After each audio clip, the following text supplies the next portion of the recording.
Jadi kita minta Fadil Syekh, Kiai besar kita, guru besar. Alhamdulillah dulu Kiai Amir, saya kenal Kiai Amir tahun kali pertama Maulid. Saya ingat tahun 97 ya. Masa itu Habib Anis bin Alwi Habsyi ada di situ, rahimahullah taala. Maka dalam itulah saya kenal Habib Anis ke Solo. Anak ujungnya dapat salah satu Maulid Simtud Durar. Masa itu Kiai Amir muridnya tak sampai berapa orang tu Kiai Amir? Ya, masa itu 200. Sekarang furuknya 50. Cabangnya satu Indonesia 50. Luar biasa. Ya, ni umurnya belum 65 lagi. Belum 60 lagi.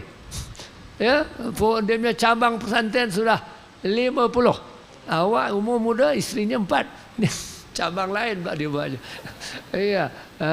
Jadi kita minta Kiai Amir menghuraikan tentang hal keberkatan ulama, guru bapak, mak bapak kita, guru besar kita, supaya kita sentiasa nazrah kepada mereka itu, hidup dan mati, mendalam mereka memandang kita. Apa tu masykur Kiai Amir? Kita raihkan dengan Habib Ali Al-Habsyi Kuitang ya, insyaallah. Allah. Ya Amir, Allah. Allahumma shalli ala sayyidina Muhammad.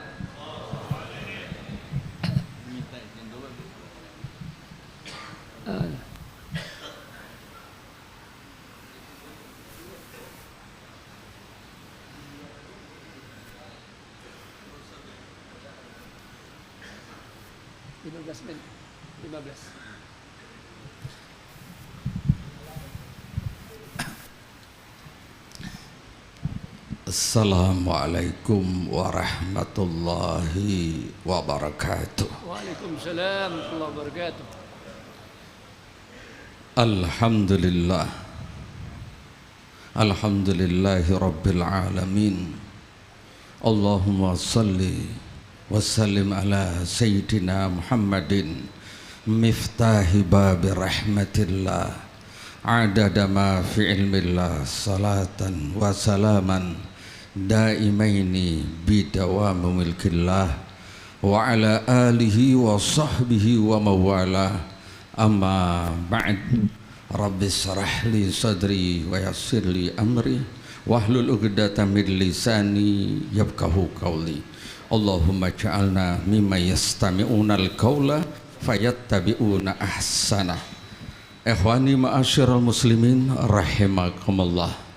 Para zuriatil kiram, para habaib, para ulama, para tuan-tuan guru, para datuk, wabil khusus yang kami muliakan dan kami sanjungkan Tuan Guru Datuk Kiai Haji Hafiz bin Selamat, seluruh para urus setia Yayasan Al-Jandrami, muslimin dan muslimat yang kami muliakan.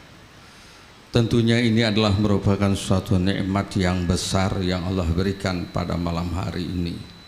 Kita tidak mempunyai kemampuan, daya dan upaya.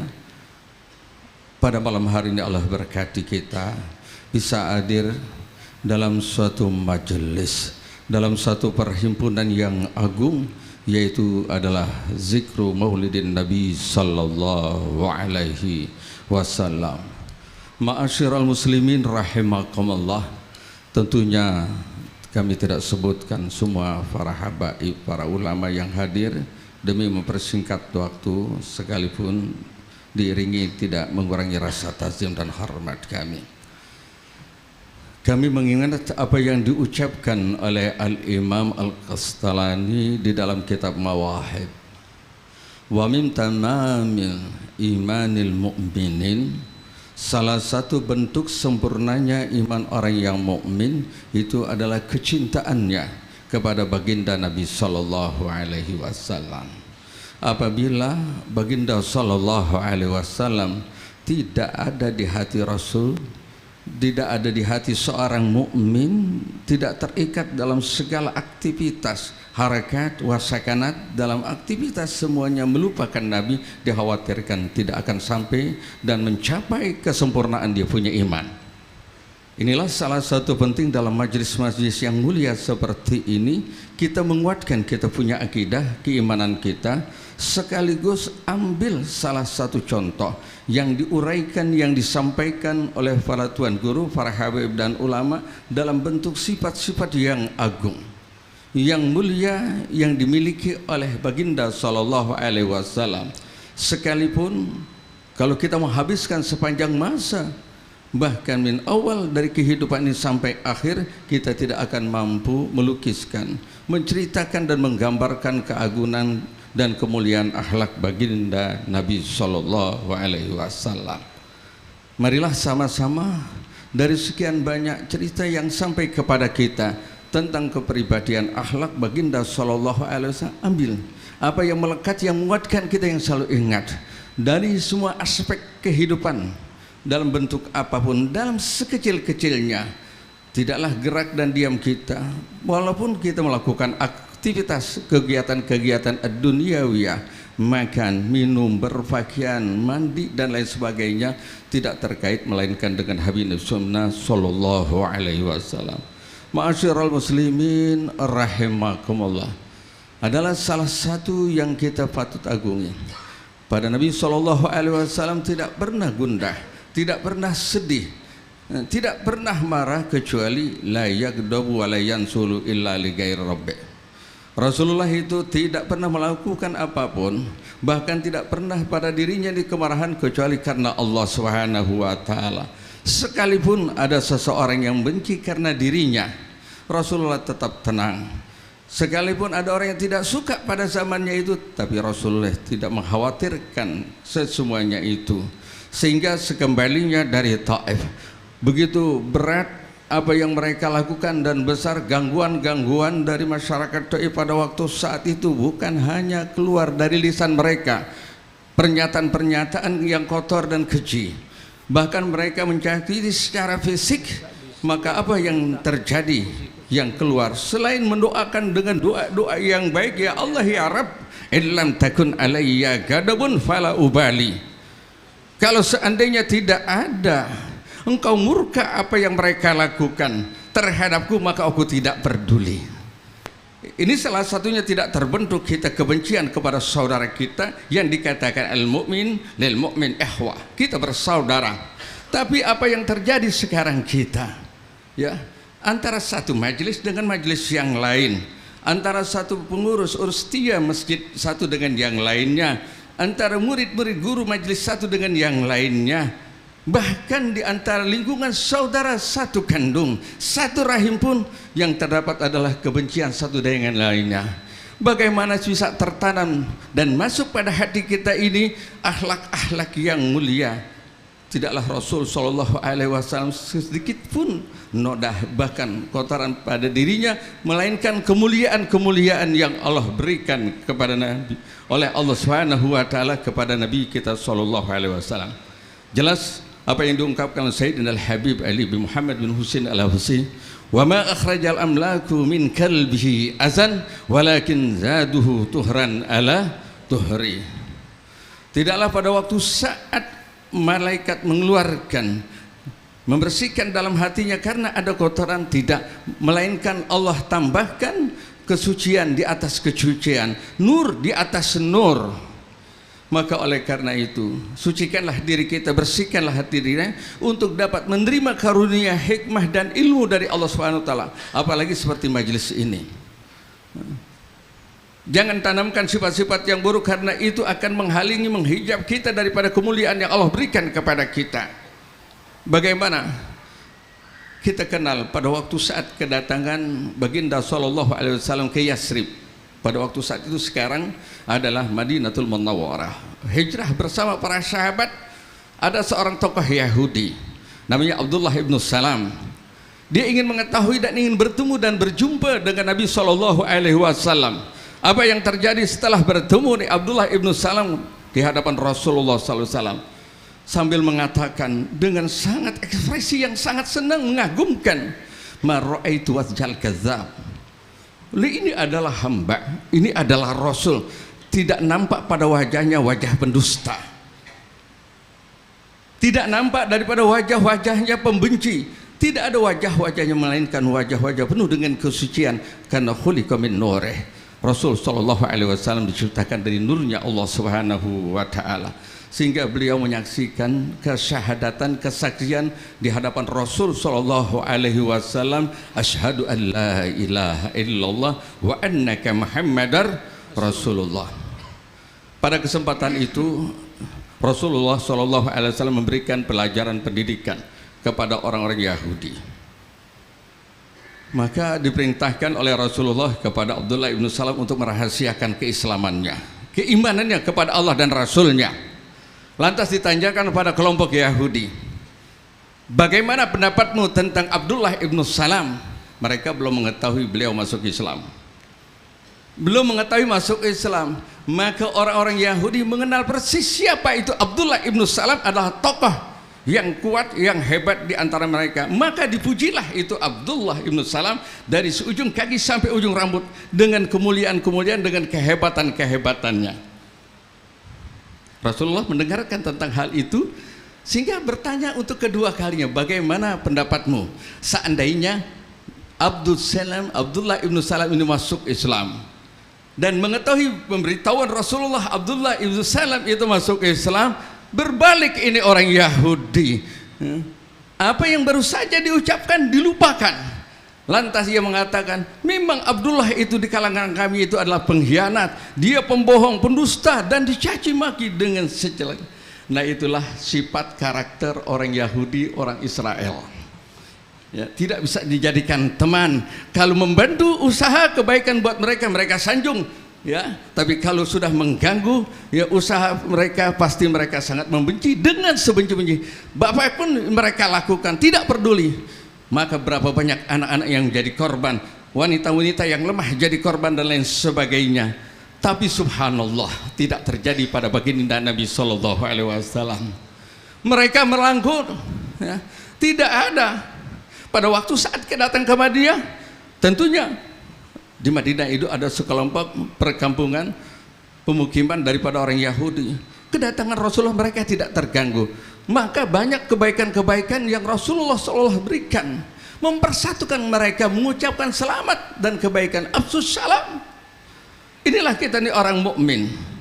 Kebaikan yang harus kita lakukan setiap kali, setiap saat, dimanapun kita berada. Mulai dari lingkup yang terkecil, dari individu pribadi kita, keluarga kita, masyarakat kita, bangsa, negeri, dan bangsa kita.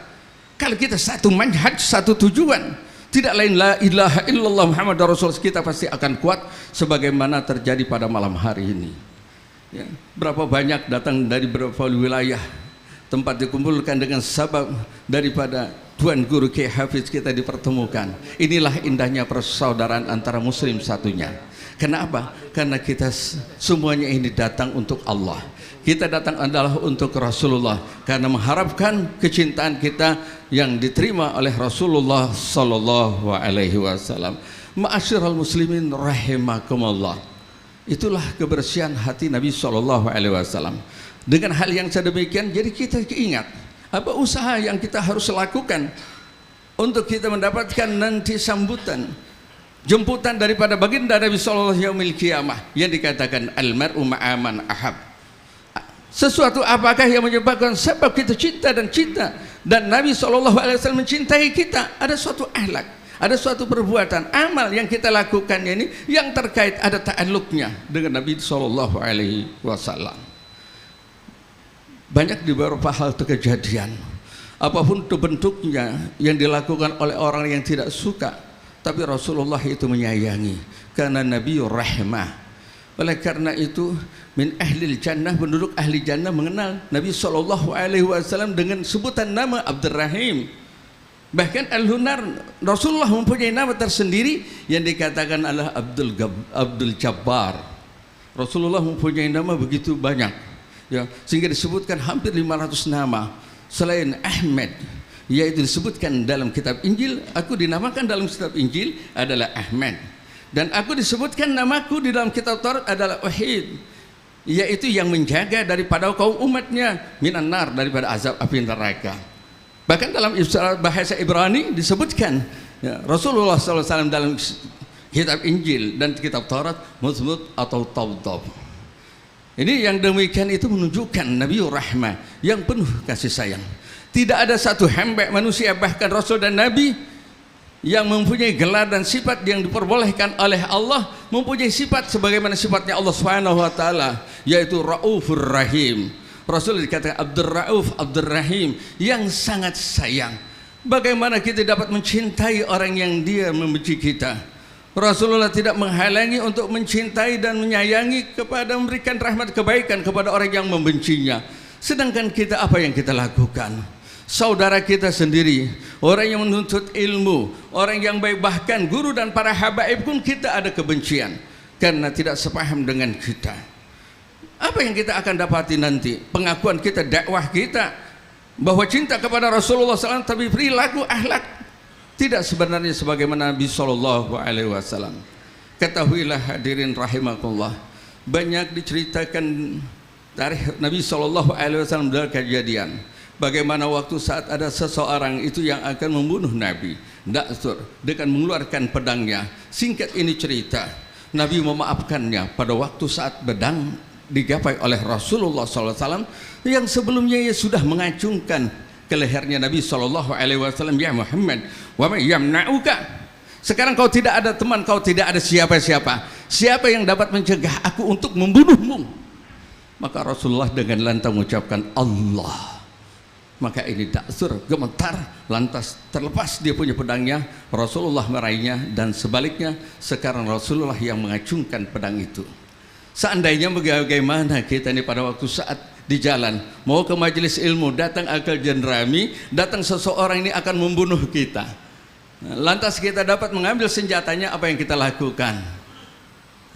Kita bunuh. Pada waktu saat itu bertanya Rasulullah, sekarang wa may yamna'uka, maka ia tidak menjawab, siapa yang dapat mencegah engkau, aku akan membunuh engkau, tidak ada. Tapi Rasulullah memaafkannya. Begitupun setiap kali Nabi keluar, ada seorang Yahudi selalu melempari kotoran setiap saat. Tapi Rasulullah tidak merasa terganggu dan dilakukannya. Sesaat pada waktu saat dia tidak melakukan hal itu, ditanya, mana ini orang Yahudi yang selalu melempari kotoran? Maka ditanya, ia sedang sakit. Ia sedang sakit sehingga tidak dapat melakukan sebagaimana semestinya. Tapi apa yang terjadi? Rasulullah SAW datang menjenguknya, datang memberikan bantuan untuk mengobati kepada ini orang Yahudi, sehingga remuklah dia punya hati pada waktu saat itu. Berapa banyak orang-orang yang dekat-dekatku dan yang ku cintai tidak pernah melakukan seperti ini, dan engkau yang aku benci telah melakukan hal ini. Subhanallah. Inilah akhlak-akhlak yang mulia. Apabila kita mendapatkan kesenangan, kenikmatan hidup kini, maka raihlah.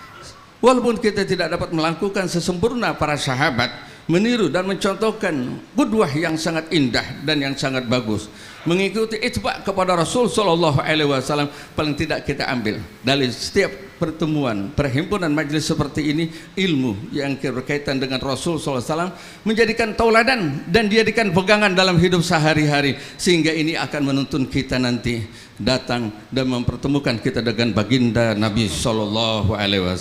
Ma'asyiral muslimin rahimakumullah, tentunya wa ala tafannuni biwasfihi yafna zaman wa fihi ma lam yusafi.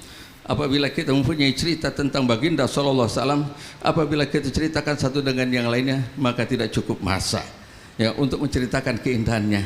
Tapi pada waktu saat ditanya, apa yang kau ketahui, apa yang kau maklumi tentang Rasulullah, tapi tidak mampu bercerita, tidak punya ilmu. Inilah kebodohan, kekurangan ilmu yang harus kita ambil dan kita cari, sehingga akan memberikan manfaat asar yang besar.